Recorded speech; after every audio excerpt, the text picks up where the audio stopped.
বুড়ো ঠুনঠুনে 80 বছর বয়স। আমরা হইলে তো হইতাম সম্ভব। আমাদের কাছে যেটা অসম্ভব আমার রবের কাছে সেটা সুবহানাল্লাহ বলেন। আল্লাহ তাআলার কাছে জাতির পিতা ইব্রাহিম আলাইহিস সালাম দোয়া করলেন, রব্বি হাবলি মিন লাদুনকা যুররিয়াতান তাইয়্যিবা ইন্নাকা সামিউদ দুআ রব্বি লা তাদারনি ফারদান ওয়া আনতা খায়রুল ওয়ারিসিন। আল্লাহ আমাকে একটা ওয়ারিস দেন, আমাকে একটা ওয়ারিস দেন। আল্লাহ আমাকে ওয়ারিস না দিলে তো আমি আমার দিলের শান্তি পাই না। জাতির পিতা ইব্রাহিম আলাইহিস সালামের 80 বছর বয়স, সন্তান হয় না। আল্লাহ তাআলা দোয়া শিখায় দিছে, ইব্রাহিম এই দোয়া তুমি বেশি বেশি করো, এই দোয়া তুমি বেশি বেশি করো, এই দোয়া তুমি তোমার রবের দরবারে বেশি বেশি করো, দেখবা তোমার রব তোমাকে সন্তান দিবে। 80 বছর বয়সে আল্লাহ তাআলা পয়গম্বরকে সন্তান দিলেন, ঠিক কিনা বলেন? পয়গম্বর ইব্রাহিম আলাইহিস সালাম কোন মানুষের পায়ে যায় সেজদা দেয় নাই। কার পায়ে সেজদা দিয়েছেন? এই জোরে বলেন, কার পায়ে? ওই কুমিল্লার যুবকদেরকে আমি ডাক দিলাম, এই যুবক আমাকে চিনো? বলে হুজুর চিনি, আপনার তেলাওয়াত শুনি, বয়ান শুনি। তাহলে তুমি কেন মাজারে সেজদা দিলা? এই শাহজালালের মাজারে সেজদা দিলা কারণ কি? চোখের পানি ছেড়ে দিয়ে বলে হুজুর সন্তান হয় না, এই কষ্টে শাহজালালের মাজারে আসছি। আমি বলি যুবক তুমি তো শাহজালাল মুজাদ্দিদি ইয়ামানির জীবনী তুমি জানো না, পড়ো নাই। শাহজালাল মুজাদ্দিদিরই কোনো সন্তান ছিল না, সে তোমাকে সন্তান দিবে কোত্থেকে? সন্তান দেওয়ার মালিক জোরে বলুন কে? আরে জোরে বলুন কে? কুরআনুল কারীমের মধ্যে একটা সূরা আছে, যে সূরাটা আমি তেলাওয়াত করছি, যে সূরা তেলাওয়াত করলে 3 বার তেলাওয়াত করলে আল্লাহ তাআলা 1 খতম কুরআনুল কারীমের সওয়াব দান করে। কোন সূরা? জোরে বলুন কোন সূরা? সূরাতুল ইখলাস। আল্লাহু আকবার। কুরআনুল কারীমের মধ্যে যতগুলো সূরা আছে 114টা সূরার মাঝে এই সূরার মর্যাদা সবচেয়ে বেশি। সূরাতুল আল্লাহর নবীর সাহাবী আব্দুল্লাহ ইবনে মাসউদ রাদিয়াল্লাহু তাআলা আনহু, যিনি ছিলেন ফকিহুল মুহাদ্দিসিন, আল্লাহ তাআলা সাহাবী আব্দুল্লাহ ইবনে মাসউদকে এত জ্ঞান দান করেছিলেন, যাকে বলা হতো ফকিহুল মুহাদ্দিসিন।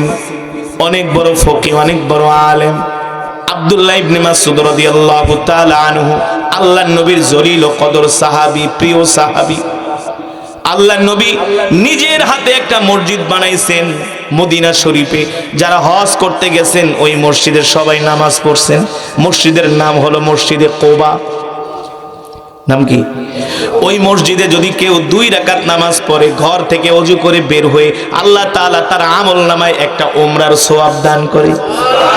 সেই মসজিদের নাম হলো মসজিদে কোবা। আল্লাহর নবী রাহমাতুল লিল আলামিন মদিনার মসজিদে বসে আছেন। ওই কোবার মসজিদের কিছু মুসল্লিরা আল্লাহর নবীর কাছে আসছে। আয়েশা বলে, ওগো আল্লাহর নবী, আমাদের মসজিদে একজন ভালো একটা ইমাম দেন। এখনকার কথা না, 1450 বছর আগের কথা। আল্লাহর নবী বললেন, আমি তোমাদেরকে একটা ইমাম দিচ্ছি। সাহাবী আব্দুল্লাহ ইবনে মাসউদকে ডাক দিলেন, তাআল ইয়া আব্দুল্লাহ ইবনে মাসউদ, এদিকে আসো। আব্দুল্লাহ ইবনে মাসউদ আসলেন, মুসল্লিদেরকে বললেন, নেন আমি আপনাদেরকে একটা ইমাম দিলাম। সাথে করে সাহাবী আব্দুল্লাহ ইবনে মাসউদকে তারা নিয়ে গেলেন। সাহাবী আব্দুল্লাহ ইবনে মাসউদ প্রতিদিন মসজিদে কোবায় ইমামতি করেন, প্রতিদিন মসজিদে কোবায় ইমামতি করেন, সুললিত কণ্ঠে কোরআন পড়েন, কোরআনের বয়ান করেন।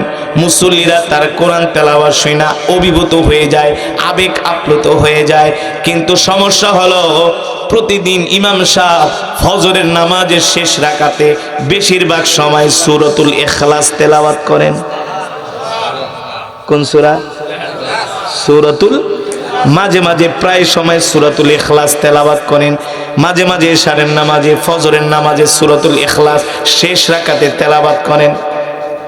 এখন ইমাম সাহেব যদি 1 সূরা বারবার পড়ে, মুসল্লিরা একজন আরেকজনকে কি কয়? কি কয়? হ্যাঁ, মনে হয় হুজুর কোন সূরা জানে না কি ইমাম সাহেব আনছো। আর একদিন বেটা কত সুন্দর পড়ে, পড়লে তাইলে এই সূরা বারবার পড়ে কেন? মুসল্লিদের মাঝে কানা ঘোষা। মসজিদের সভাপতিকে ডাকছে, এদিকে আসেন, ইমাম তো ভালো, সব দিক দিয়ে ভালো, কিন্তু সমস্যা হলো প্রতিদিন মাঝে মাঝে ফজরের নামাজের শেষ রাকাতে সূরা ইখলাস পড়ে।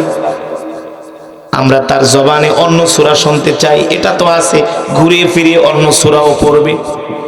মসজিদ কমিটির সভাপতি কয় তাহলে আমি যায়া ইমাম সাহেবের কাছে জিজ্ঞেস করি। সেক্রেটারি কয় দরকার নাই, হুজুর অনেক রাগী মানুষ, তোমাকে এই সমস্ত চাকরিরে সে কেয়ারও করে না, ইলেমওয়ালা মানুষ, ওজনওয়ালা মানুষ, ঠিক কিনা বলে? এখন তো মসজিদ কমিটিরা মুসল্লিরা ইমাম সাহেবকে সম্মান করে না, করে না। সামনে সামনে এসে হুজুর হুজুর আর পিছে গেলে বদনাম কয়, ঠিক কিনা বলেন?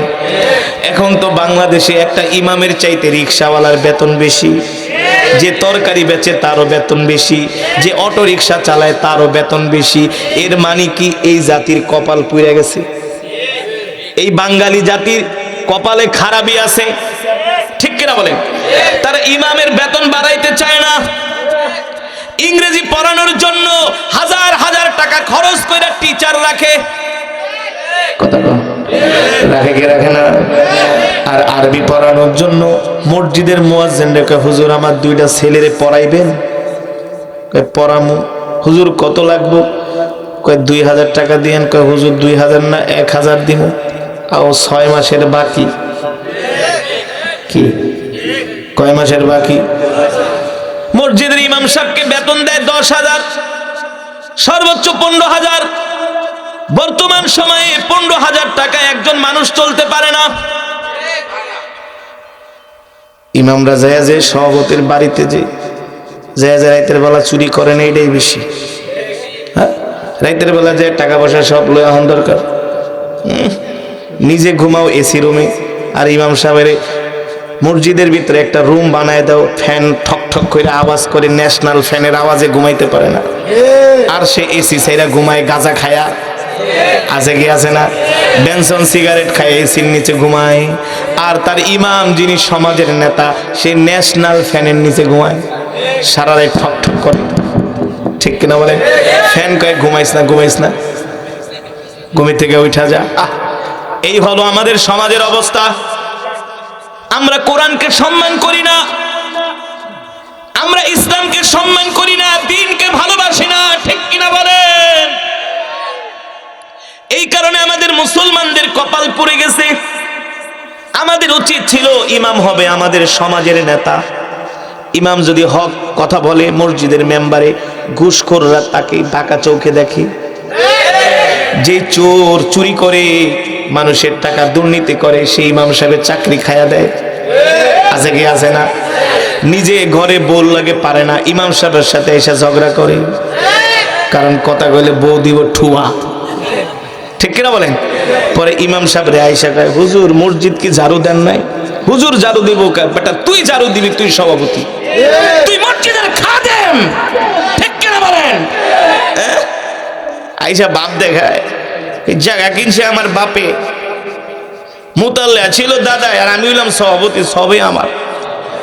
সপ্তাহে একদিন, 7 দিনে একদিনও নামাজ পড়ে না, আর শুক্রবারে আইসা একেবারে প্রথম কাতারে বসে। আমি মোহাম্মদপুর গেছি এক জায়গায় ঈদের নামাজ পড়াইতে, ওই এলাকার কাউন্সিলর, আরো 15 বছর আগের কথা। তো এলাকার মানুষ আমার দাওয়াত দিছে ঈদের দিন, যে হুজুর আপনারে পাইছি, আপনি একটু লম্বা তেলাওয়াত করবেন, লম্বা বয়ান করবেন। তো ঈদের নামাজ ছিল 8:30টায়। যখন 8:20 বাজে, তখন ওই মসজিদের সভাপতি আইতাছে। তাও কি এই কি কর, কাতার ফাঁক কর, সভাপতি আইতেছে। হ্যাঁ, সভাপতি আসতেছে। মদিনার প্রেসিডেন্ট হযরত ওমর মসজিদের মেম্বারে খুতবা দিচ্ছেন। এক সাধারণ জনগণ বলে, ওমর আমার মন চায় একটু সামনের কাতারে আসতে। হযরত ওমরকে, আমার অধিকার নাই, ক্ষমতা নাই তোমাকে সামনের কাতারে আসবা সেই অনুমতি দেওয়ার, কারণ যিনি সামনের, যারা কোরআন পড়ে তাদের সম্মান বেশি, ঠিক কিনা বলেন? যারা ইমামতি করে, সমাজের নেতৃত্ব দেয়, তারা হলো নায়েব নবী, তাদের সম্মান বেশি। এই সম্মান বেশি হওয়ার কারণ তাদের মাঝে আল্লাহর কোরআন আছে, ঠিক কিনা বলেন? যেটা বলছিলাম, ওই যে মসজিদে কোবার ইমাম নেওয়ার জন্য আসছে মুসল্লিরা, ইমাম নিয়ে গেছেন আব্দুল্লাহ ইবনে মাসউদকে, চমৎকার তেলাওয়াত করেন, কিন্তু প্রতিদিন ফজরের নামাজের শেষ রাকাতে সূরা ইখলাস পড়েন। কোন সূরা? মুসল্লিরা খেইপা গেছে, যদি আজকে ইমাম সাহেব সূরা ইখলাস পড়ে আমরা ইমাম সাহেবকে জিজ্ঞেস করব। কেউ কেউ বলে না না না, সভাপতির কাছে যাই আমরা বলি। সভাপতি বলে আমি তাহলে জিজ্ঞেস করি। সেক্রেটারি কয় না, দরকার নাই, ইমাম সাহেবের কাছে এই কথা বলা ঠিক হবে না। যদি চাকরি ছেড়ে চলে যায় তাহলে কি করা যায়? যিনি ইমামের ইমাম আছেন আমরা তার কাছে নালিশ করব। ইমামের ইমামকে আল্লাহর নবী কে? মসজিদ কমিটি সিদ্ধান্ত নিল আমরা আগামীকাল সকালবেলা ফজরের সময় দেখব হুজুরে সূরা ইখলাস পড়ে কিনা। যদি পড়ে আর দেরি করব না, আমরা মসজিদে নববীতে যায়া আল্লাহর নবীর কাছে ইমাম সাহেবের কাছে নালিশ দিব। আজকে মুসল্লিরা আগে আগে আইসা পড়ছে ইমামের ভুল ধরার জন্য। কি সবাই আগে আগে আসছে, দেখে ইমাম সাহেব আজকে কোন সূরা পড়ে। ঘটনাক্রমে ইমাম সাহেব প্রথম রাকাত পড়া যখন দ্বিতীয় রাকাত পড়তেছে, আলহামদুলিল্লাহি রাব্বিল আলামিন আর রহমানির রহিম মালিকি ইয়াউমিদ্দিন ইয়াকা না'বুদু ওয়া ইয়াকা নাস্তাঈন ইহদিনাস সিরাতাল মুস্তাকিম সিরাতাল লাযীনা আন'আমতা আলাইহিম গায়রিল মাগদুবি আলাইহিম ওয়ালাদ-দাল্লিন।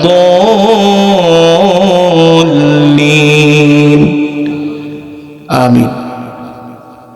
মুসল্লি মনে করছে অন্য সূরা পড়ব, কিন্তু না, ইমাম সাহেব সে আগের সূরাই।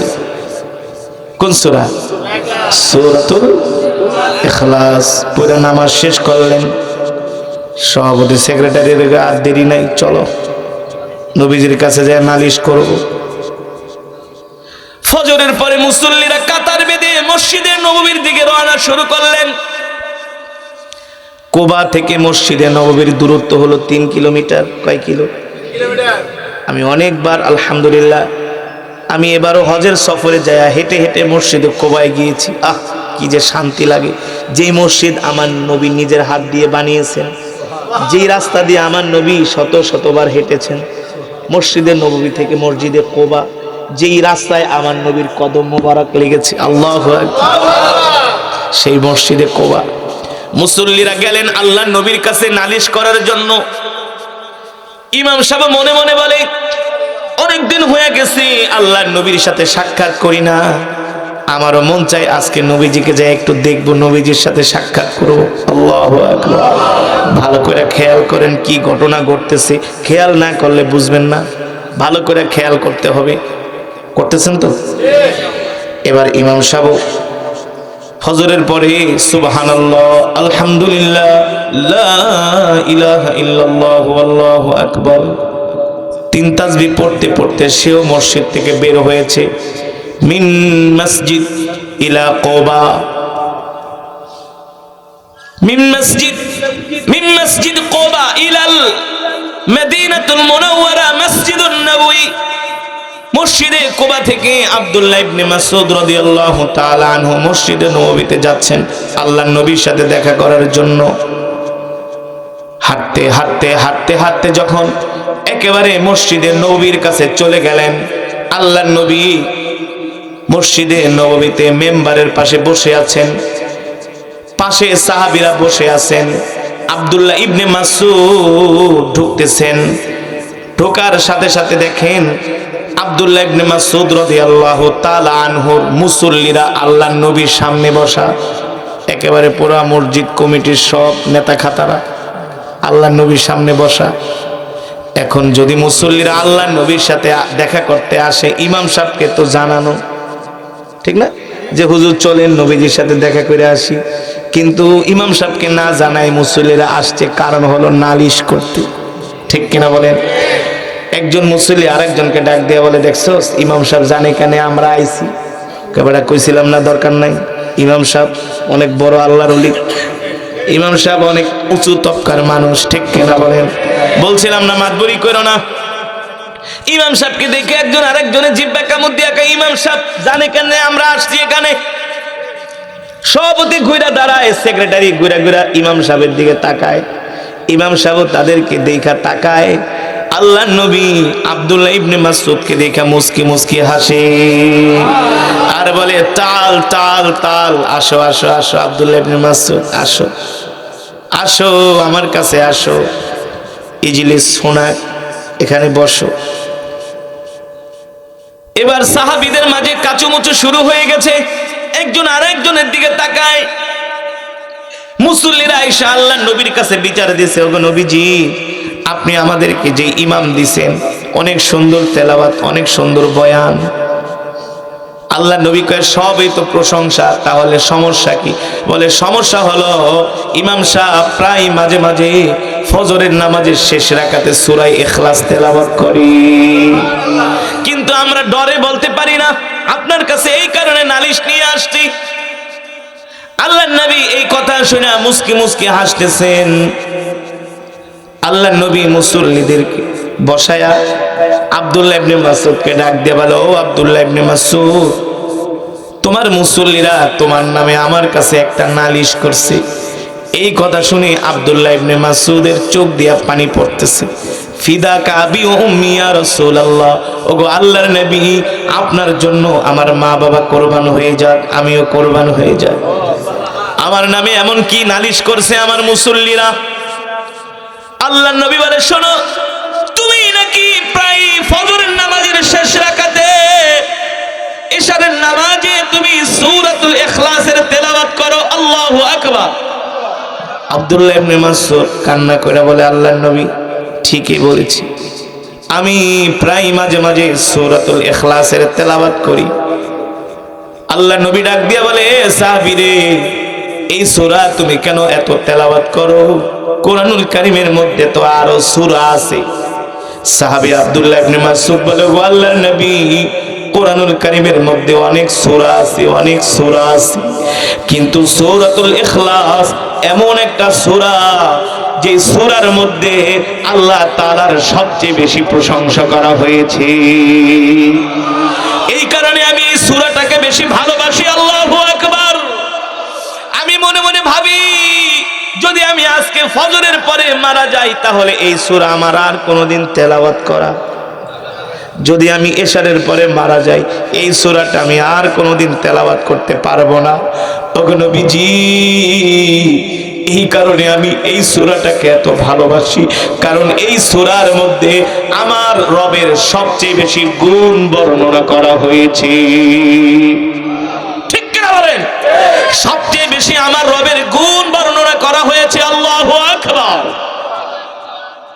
আল্লাহর নবী মুস্কি মুস্কি হাসি দিয়া বলে, সাহাবীরে তুমি কি জানো এই যে তুমি প্রতিদিন ফজরের নামাজে এই সূরা পড়ছো, এই সূরাকে তুমি ভালোবাসো, এই কারণে শুধু আমি তোমার উপর খুশি না, আসমানের মালিকও তোমার উপরে খুশি। জোরে বলেন সুবহানাল্লাহ। শুধু আসমানের মালিক খুশি না, আমিও তোমার উপর খুশি। শুধু আমি খুশি না, ফেরেশতারাও তোমার উপরে খুশি। কারণ গতকাল রাত্রে আল্লাহ তাআলা জিবরাইলকে আমার কাছে পাঠিয়েছে। কাকে? আল্লাহ তাআলা জিবরাইলকে পাঠিয়েছেন। জিবরাইল গতকাল রাত্রে এসে আমাকে বলে গেছেন, ওগো আল্লাহর নবী আগামীকাল সকালবেলা মসজিদে কুবা থেকে কিছু মানুষ আপনার কাছে আপনার সাহাবী আব্দুল্লাহ ইবনে মাসউদের নামে নালিশ নিয়ে আসবে। কি নিয়ে আসবে? কিসের নালিশ? জিবরাইল বলে, সে ওই যে বেশি বেশি সূরা ইখলাস পড়ে, এই কারণে মুসল্লিরা তার বিরুদ্ধে নালিশ করবে। আপনি কিন্তু আব্দুল্লাহ ইবনে মাসউদের পক্ষে রায় দিয়া দিবেন। নির্দেশ আল্লাহ, নির্দেশ আল্লাহ তাআলার, আল্লাহু আকবার। কারণ এই যে আব্দুল্লাহ ইবনে মাসউদ সূরাতুল ইখলাসকে বেশি বেশি ভালোবাসে, বেশি বেশি তেলাওয়াত করে, এই কারণে আল্লাহ তাআলাও তার উপর খুশি হয়ে গেছে। আল্লাহর নবী ডাক দিয়া বলে, জিবরাইল আমার রব খুশি, আমি নবীও খুশি। জিব্রাইল বলে শুধু আপনি না, সমস্ত ফেরেশতারাও খুশি। আল্লাহু আকবার। সেই সূরাতুল ইখলাস এমন একটা সূরা, কেউ যদি প্রতিদিন ফজরের নামাজ, ফরজ নামাজের শেষে 10 বার তেলাওয়াত করে, কয়বার? জোরে বলুন কয়বার? রাসূলের হাদিস, ওই ব্যক্তি ইন্তেকালের সাথে সাথে আল্লাহ তাআলা তাকে বিনা হিসাবে জান্নাত দিয়ে দিবে। কেউ যদি এই সূরাতুল ইখলাস দৈনিক 50 বার তেলাওয়াত করে, 70 বার তেলাওয়াত করে, আল্লাহর নবীর হাদিস, ওই মুসলমান ইমানদার ইন্তেকালের সাথে সাথে তার জানাজায় শরীক হওয়ার জন্য আল্লাহ তাআলা 70,000 ফেরেশতা জমিনে পাঠায়া দিবে। তারা এসে তার জানাজায় হাজির হবে। রাসূলের হাদিস তিরমিজি শরীফের মধ্যে এসেছে, কেউ যদি সূরাতুল ইখলাস 1000 বার তেলাওয়াত করে, কয় হাজার বার? আগে 11 বার দুরূদ শরীফ, পরে 11 বার দুরূদ শরীফ। কেউ যদি এই সূরাতুল ইখলাস 1000 বার তেলাওয়াত করে, আল্লাহ তাআলা তার জন্য 300টি রিজিকের দরজা খুলে দিবে। কয়শো? 300টা রিজিকের দরজা খুলে দিবে। একটা বন্ধ হলে আরেকটা, আরেকটা বন্ধ হলে আরেকটা। আল্লাহু আকবার। তার মানে সূরাতুল ইখলাসের আমল করলে আল্লাহ তাআলা দুনিয়াতে তার সমস্ত রকম বিপদ আপদ বালা মুসিবত দূর করে দিবে। ঠিক কিনা বলেন? কোরআনুল কারীমের তেলাওয়াত শুনলে ঈমান বেড়ে যায়। আল্লাহু আকবার। আপনার ঈমান যদি থাকে 20%, কোরআনুল কারীমের তেলাওয়াত শোনার সাথে সাথে আপনার ঈমান 100%-এ দাঁড়ায় যায়। থার্মোমিটার দিয়ে যেমন জ্বর মাপলে জ্বর বোঝা যায় কত পার্সেন্ট আছে, ঠিক আপনার ঈমান যদি দুর্বল হয়ে যায়, আপনি আপনার ঈমানের পাওয়ারটাকে বাড়ানোর জন্য আপনি কোরআনের মেডিসিনকে গ্রহণ করবেন। ঠিক কিনা বলেন? এই কোরআন আল্লাহর জবানের কালাম। এই কোরআন যদি আপনি না শিখেন, তাহলে আপনি আল্লাহ তাআলার একটা বিধানকে আপনি লঙ্ঘন করলেন। ঠিক কিনা বলেন? আমার কথা না ভাই, তলাবুল ইলমি ফরিদাতুন আলা কুল্লি মুসলিম। কোরআন শিক্ষা করা প্রত্যেকটা মুসলমানের উপর ফরজ। জোরে বলেন। কোরআন শিক্ষা করা প্রত্যেকটা মুসলমানের উপর ফরজ। কোরআন আপনাকে আমাকে শিখতেই হবে। আপনি আমি যদি কোরআন না শিখি, আল্লাহর কোরআন হাসরের ময়দানে আপনার আমার বিরুদ্ধে আল্লাহর আদালতে মামলা দায়ের করবে। কি করবে? এত সোজা না। মনে করছেন ফ্যাক্টরিতে চাকরি কইরা 50-1 লাখ টাকা বেতন পাইবেন, 30-40 হাজার বেতন পাইয়া স্ত্রীরে নিয়ে ভালোই আরামে আরামে খাইবেন, ঘুরবেন, মাঝে মাঝে পার্কেও ঘুরতে যাইবেন না, মাঝে মাঝে চাইনিজও খাবেন, মাঝে মাঝে কক্সবাজারও যাবেন, মাঝে মাঝে জীবনটাকে এনজয় করার জন্য যা খুশি তা করবেন, খাইবেন, দাইবেন, ফুর্তি করবেন, আর মরে যাবেন। মনে করছেন আল্লাহ ছেড়ে দিবে? হ্যাঁ, আল্লাহ ছেড়ে দিবে? এতই সোজা। কুল্লুকুম রাঈন ওয়া কুল্লুকুম মাসউলুন, কুল্লুকুম রাঈন ওয়া কুল্লুহুম মাসউলুন। প্রত্যেকটা মানুষ যার যার জায়গা থেকে সে এক একজন দায়িত্বশীল। কি? আপনার প্রতি আপনার সংসারের দায়িত্ব আছে, আছে কি আছে না? আপনার প্রতি আপনার সংসারের দায়িত্ব আছে, পরিবারের দায়িত্ব আছে। আপনি যদি আপনার সংসারের দায়িত্ব পালন না করেন, তাহলে ঘরওয়ালির কাছে আপনাকে জবাব দিতে হবে। কি জবাব দিতে হইব না? কপাল ভালো হইলে মাইরও খাইতে পারেন। আপনার কাজ হলো বাজার করা, ইনকাম করা। কথা বলে না, কথা বলে না, কথা বলে না। আপনার কাম হলো দৈনন্দিন সকালবেলা বাজারের টাকা দেওয়া, চাল কেনার টাকা দেওয়া, ডাল কেনার টাকা দেওয়া, তেল কেনার টাকা দেওয়া, মাছ কেনার টাকা দেওয়া, তরকারি কেনার টাকা দেওয়া, সন্তানদেরকে স্কুল মাদ্রাসায় নেওয়ার ভাড়া দেওয়া, বেতন দেওয়া। আপনি যদি ঠিক মতো দিতে না পারেন, আপনার সুখের সংসারে একদিন, 2 দিন, 1 মাস, 2 মাস পরে কলহ ঝগড়া লেগে যাবে। ঠিক কিনা বলেন? আপনার স্ত্রী আপনাকে জিজ্ঞেস করবে তুমি কি করো, ভালো করে সংসার চালাও না। আপনার বাবা আপনাকে প্রশ্ন করবে, তুমি ভালো করে সংসার চালাও না, সংসারের দায়িত্ব কেন নেও না, এভাবে কেন তুমি রাস্তায় রাস্তায় ঘুরো, টাকা ইনকাম করো না, সংসার পরিবারকে কেন তুমি দেখো না? এমনকি আপনার স্ত্রী আপনার উপর চাপ প্রয়োগ করবে, মা বাবা চাপ প্রয়োগ করবে, সমাজ আপনার উপর চাপ প্রয়োগ করবে, আদালত আপনার উপর চাপ প্রয়োগ করবে, ঠিক কিনা বলেন? কারণ কি? কারণ কি? আপনি হলেন একজন দায়িত্বশীল, আপনি আপনার দায়িত্ব পালন করছেন না, এই কারণে জায়গায় জায়গায় আপনাকে প্রশ্নের সম্মুখীন হতে হবে। কথা কন। এটা হলো দুনিয়ার অবস্থা, এটা তো হলো দুনিয়ার বাস্তবতা। আল্লাহর নবী বলেন কুল্লুকুম রাঈন ওয়া কুল্লুকুম মাসউলুন আন রিয়াতিহি। আল্লাহর নবী বলেন যার যার জায়গা থেকে এক একজন করে সে দায়িত্বশীল, আর হাসরের ময়দানে আল্লাহ তাআলা প্রত্যেকটা মানুষকে তার দায়িত্ব সম্বন্ধে জিজ্ঞাসা করবেন। কি মনে করছেন? আল্লাহ তাআলা দায়িত্ব সম্বন্ধে জিজ্ঞাসা করবেন, এ তুই আমার বান্দা, আমি আল্লাহ তোকে দায়িত্ব দিয়েছিলাম কোরআন শিখা, তুই নিজে কোরআন শিখবি, সন্তানদেরকে কোরআন শিখাবি, ঠিক কিনা বলেন? পরিবারকে কোরআন শিখাবি। তুই দায়িত্বশীল, তোর দায়িত্ব হলো নিজেও 5 ওয়াক্ত নামাজ পড়বি, পরিবারকেও নামাজের জন্য বলবি, ঠিক কিনা বলেন? তুই দায়িত্বশীল, তোর কাজ হলো তুই নিজেও দ্বীনের দাওয়াতের কাজ করবি, অন্য মানুষকেও দ্বীনের দিকে ডাকবি, ঠিক কিনা বলেন?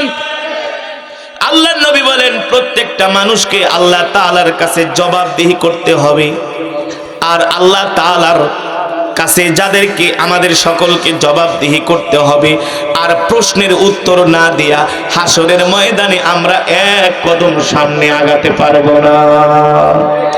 পারবো? যেই কোরআন আমি আপনাদের সামনে তেলাওয়াত করলাম, আল্লাহ তাআলা হাসরের ময়দানে ডাক দিবে, এ আহলে কোরআন রে এদিকে আসো, এ আহলে কোরআন রে এদিকে আসো। যারা আহলে কোরআন দুনিয়ার জমিনে যারা কোরআনকে ভালোবাসছে, কোরআনকে মহব্বত করছে, আল্লাহর কোরআন, আল্লাহর কোরআন আল্লাহর তাআলার কাছে ওই সমস্ত আহলে কোরআনদের জন্য সুপারিশ করবে আর বলবে, আল্লাহ আপনার এই বান্দা দুনিয়াতে কোরআন পড়েছে, কোরআন অনুযায়ী আমল করেছে, কনকনে শীতের মধ্যে ঠান্ডা পানি দিয়ে ওযু করে ফজরের পরে সূরা ইয়াসিনের আমল করেছে, আল্লাহু আকবার। মাগরিবের পরে সূরা ওয়াকিয়ার আমল করেছে, ইশারের পরে সূরা মুলকের আমল করেছে।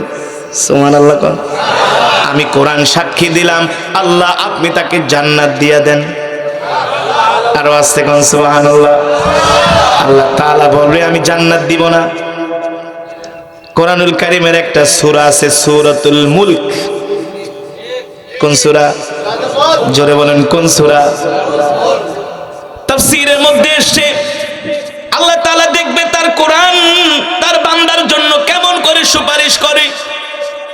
সূরাতুল মুলক দাঁড়ায় যাবে, বলবে আল্লাহ দুনিয়ার জমিনে আমি তার জিম্মাদারি নিয়েছিলাম, সে যদি প্রতিদিন ইশারের পরে আমি সূরা মুলকে তেলাওয়াত করে, আপনি যদি তাকে জান্নাত না দেন, আমি সূরা মুলক আপনার সাথে ঝগড়া করব। আর আস্তে কোন সুবহানাল্লাহ। আপনাকে জান্নাত দিতেই হবে, আপনি এই বান্দাকে জান্নাত দিতেই হবে, কারণ সে প্রতিদিন ঘুমের সময় ইশারের পরে সূরা মুলকের আমল করে সে ঘুমিয়েছে। আল্লাহু আকবার। যখন সূরাতুল মুলক আল্লাহ তাআলার দরবারে আমাদের জন্য সুপারিশ করবে, তখন কি আল্লাহ জান্নাত না দিয়ে পারবে? যদি বলেন আল্লাহ তাআলা সূরা মুলকের আমল করার কারণে আল্লাহ তাআলা বিনা হিসাবে জান্নাত দিয়ে দিবে। জোরে বলেন সুবহানাল্লাহ। এই যে একটু আগে আমি আপনাদের সামনে কোরআন পড়েছি, ঠিক না? অনেকেই কোরআন শোনার জন্য অনেকে দৌড়ায় দৌড়ায় কোরআনের মজমায় আসছেন না? মুসলমান শুধু দৌড়ায় দৌড়ায় কোরআনের মজমায় আসেন নাই, জান্নাতের টিকিট নেওয়ার জন্য আসছেন। বিশ্বাস করেন না? রাসূলের হাদিস থেকে দলিল দিব রাসূলের হাদিস থেকে দলিল দিব। ইযা উদিআল মাইয়িতু ফি কবরিহি জাআল কুরআনু ইনদা রাসিহি। আল্লাহর নবী বলেন যে দুনিয়ার জমিনে কোরআনকে ভালোবাসবে, কোরআন আমি আপনাদের আপনাদের সামনে যেই কোরআনুল কারীমের তেলাওয়াত করলাম, বাংলাদেশের কোরআনের সাথে আমেরিকার কোরআনের মিল আছে কি আছে না? ভারতের কোরআনের সাথে বাংলাদেশের কোরআনের মিল আছে কি আছে না? জার্মানের কোরআনের সাথে সৌদি আরবের কোরআনের মিল আছে কি আছে না? হ্যাঁ, সারা পৃথিবীর কোরআনকে আপনি এক করেন, বাংলাদেশের কোরআনে যেখানে সূরা ফাতিহা লেখা, আমেরিকার কোরআনেও সেখানে সূরা ফাতিহা লেখা, ঠিক কিনা বলেন? সৌদি আরবের কোরআনে যেখানে সূরা ফাতিহা লেখা, ফ্রান্সের কোরআনের কপিতে সেখানে সূরা ফাতিহা লেখা। তার মানে হলো মুসলমানদের কোরআন হলো এক, ঠিক না? সারা পৃথিবীর কোরআনের কপিগুলোকে আপনি এক করেন, একটা কপির সাথে আরেকটা কপি মিলে যাবে। আল্লাহু আকবার। যেখানে সূরা ফাতিহা লেখা, যেখানে সূরা নাস লেখা, হুবহু সারা পৃথিবীর কোরআনগুলো এক করলে দেখা যাবে কোরআনের সাথে মিল আছে। কিন্তু খ্রিস্টানদের বাইবেল কিতাব আপনি এক করেন, এক দেশের বাইবেলের সাথে আরেক দেশের বাইবেলের কোনো মিল নাই। সুবহানাল্লাহ বলেন। সেই কোরআনই আমি আপনাদের সামনে তেলাওয়াত করেছি। আল্লাহু আকবার।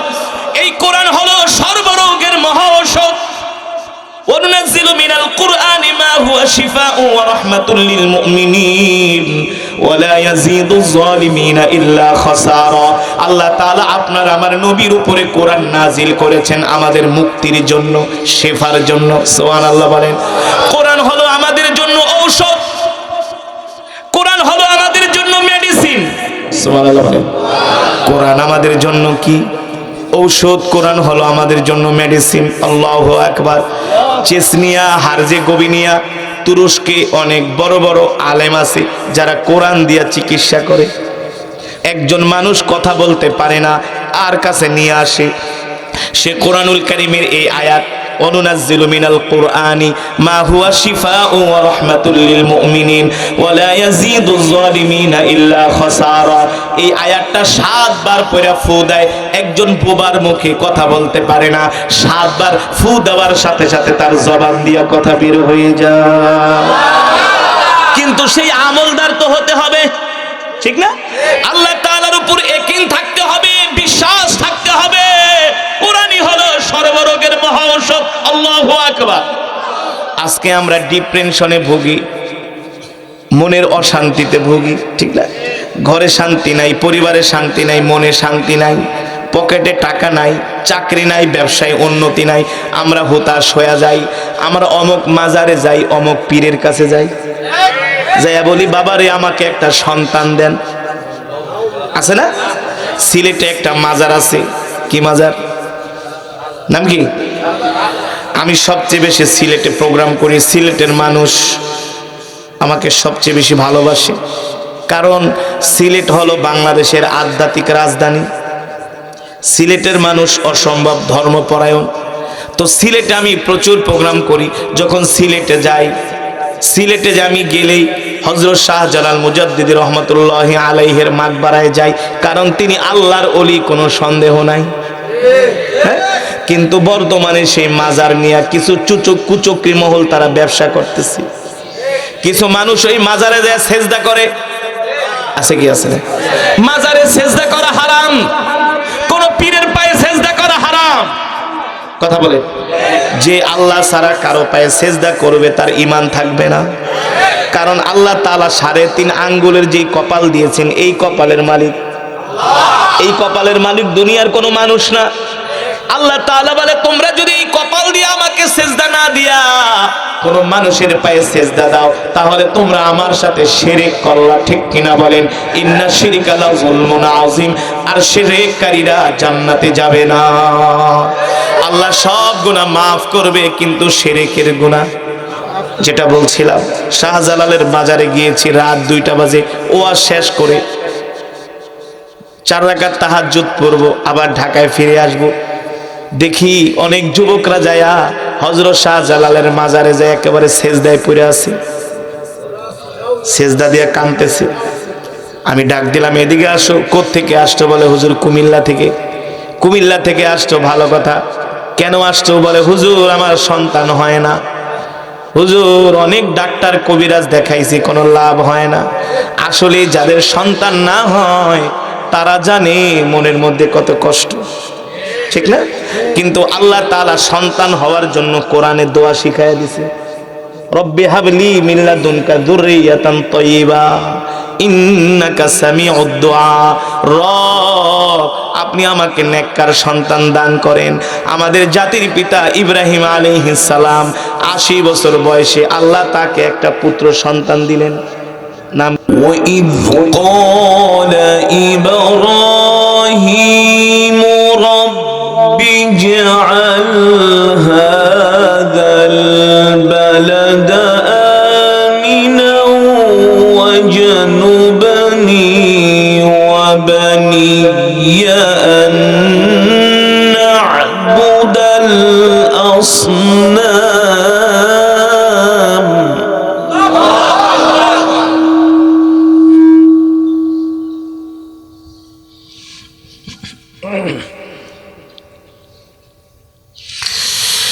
رب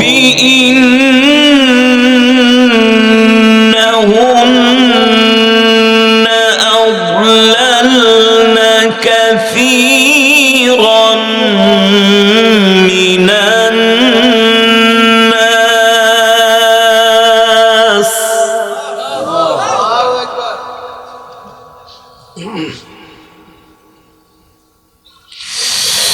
فما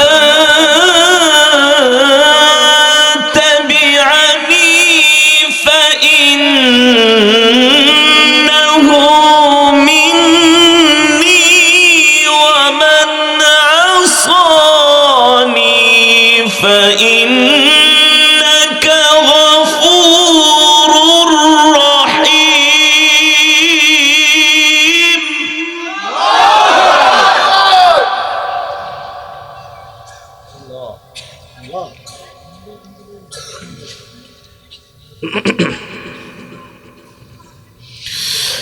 فمن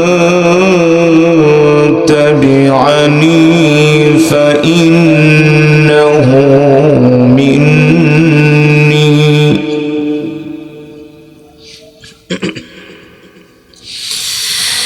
فمن تبعني فإنه مني ومن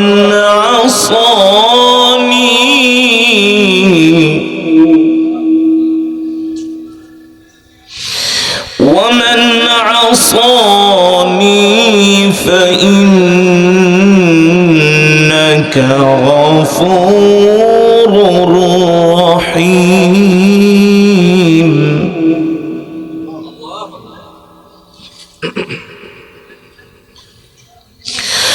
ربنا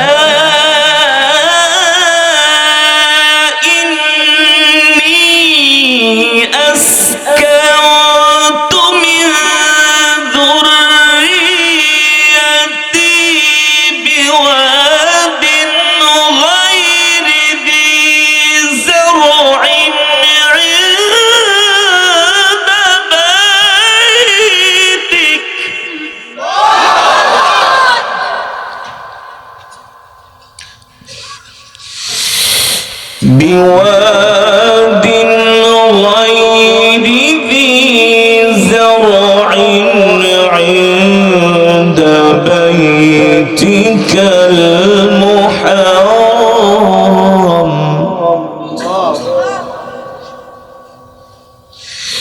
عند بيتك المحرم ربنا ليقيموا الصلاة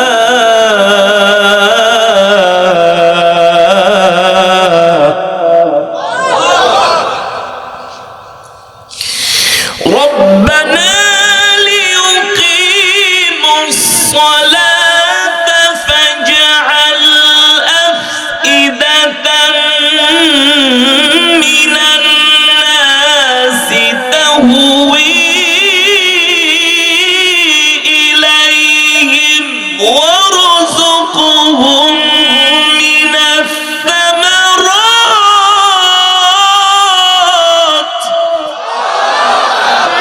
التكبير التكبير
وارزقهم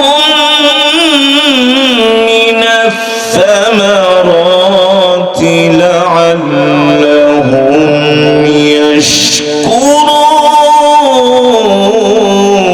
يشكرون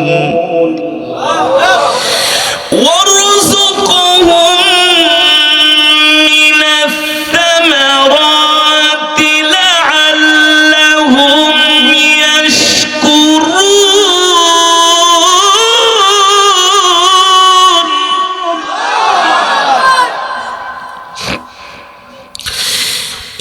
وارزقهم من الثمرات لعلهم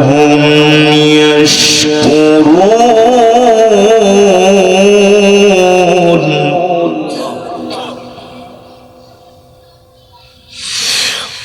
وارزقهم من الثمرات لعلهم يشكرون ربنا إنك تعلم ما نخفي وما نعلن وما يخفى على الله من شيء في الأرض ولا في السماء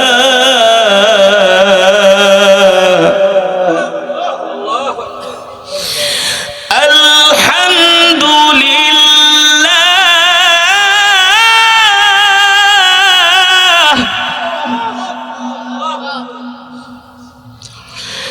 الحمد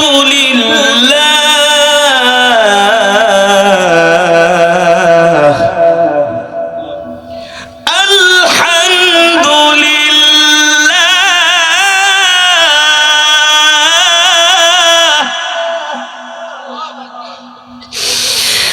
الحمد لله الذي وهب لي على الكبر إسماعيل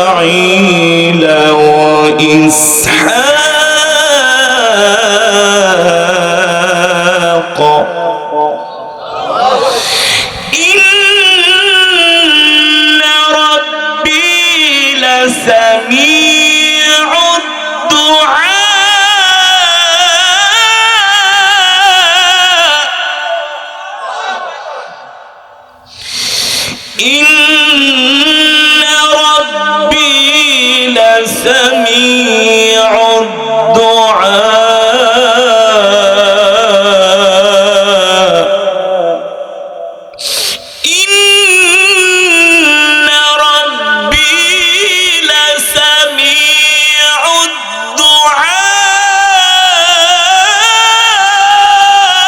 الدعاء إن ربي لسميع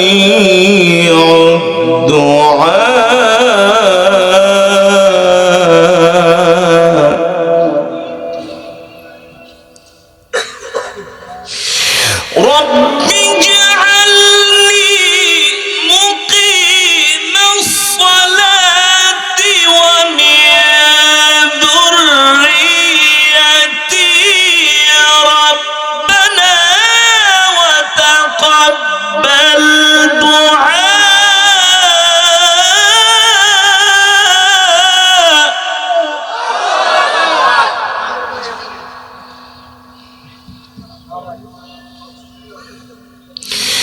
رب اجعلني مقيم الصلاة ومن ذريتي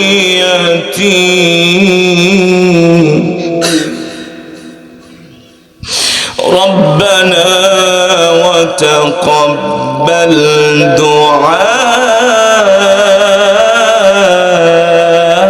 دعاء ربنا اغفر لي ولوالدي وللمؤمنين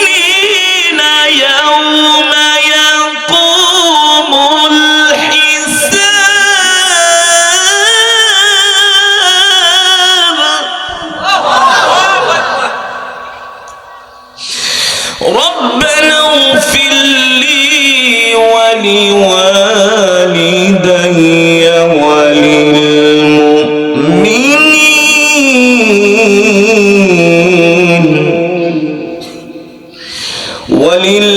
وللمؤمنين يوم يقوم الحساب وللمؤمنين يوم يقوم الحساب الله أكبر ولله الحمد بسم الله الرحمن الرحيم قل هو الله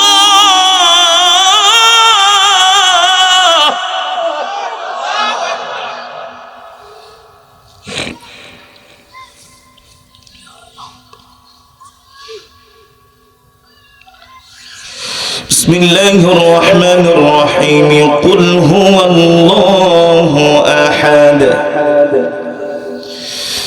الله الصمد لم يلد ولم يولد ولم يكن له كفوا أحد بسم الله الرحمن الرحيم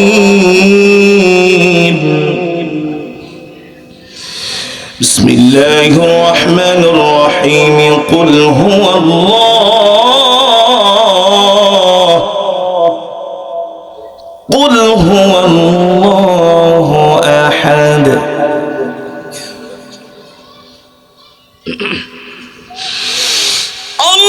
الله الصمد لم يلد ولم يولد ولم يكن له كفوا أحد بسم الله الرحمن الرحيم قل هو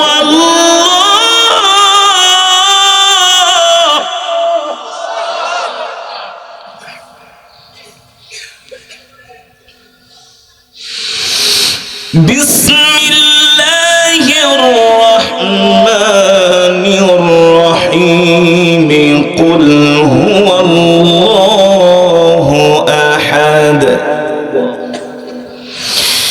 الله الصمد